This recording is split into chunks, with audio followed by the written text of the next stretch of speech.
ఎర్రచందనం స్మగ్లర్లకే MLA ticket. వైసీపీకి ఎర్రచందనం ఒక ఆదాయ వనరుగా మారుతోందని మాజీ మంత్రి అమర్నాథరెడ్డి ఆరోపించారు. పూర్తిగా కూడా లూటీ చేస్తున్నారు. దానికి ఒక ఉదాహరణే ఈరోజు అడవుల్లో ఉండే పులులు, ఎలుగుబంట్లు, ఏనుగులు ఎందుకు ఊర్లోకి వస్తున్నాయి?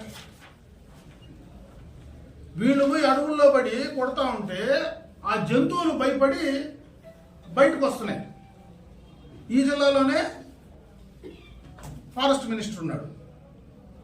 4.5 సంవత్సరంగా గత ప్రభుత్వంలో టాస్క్ ఫోర్స్ అనేది ఉండేది.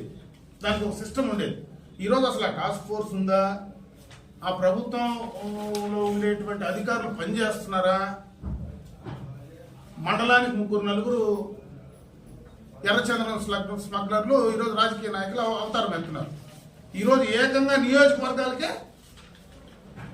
రాజకీయ నాయకులు అవతారాలు ఎత్తి నియోజకవర్గాలపై ఈరోజు శాసనసభ్యులుగా పోటీ చేయడానికి ముందుకు వస్తున్నారు డబ్బుతో.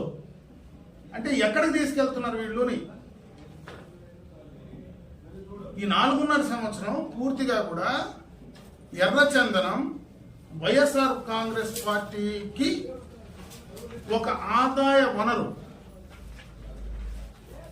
ఒక కావలసినటువంటి మెన్ను తయారు చేసుకోవడానికి వాళ్ళు ఎర్రచందనాన్ని వాడుకుంటున్నారు అనడానికి ఇంతకంటే ఉదాహరణ అవసరం లేదు. ఈరోజు మొత్తం రాయలసీమలో ఉండేటువంటి అటు కడప జిల్లా కావచ్చు, ఇటు చిత్తూరు జిల్లా కావచ్చు, ఈరోజు ఉండేటువంటి నాయకులు మొత్తం కూడా దాదాపు దాంట్లో ఇంటర్లింక్ అయి ఉండేటువంటి వాళ్ళే ఎక్కువ మంది ఈరోజు రాజకీయాల్లోకి, ప్రత్యక్ష రాజకీయాల్లోకి వస్తున్నారు. దీన్ని కూడా ప్రజలు గమనించాల్సినటువంటి అవసరం ఉంది.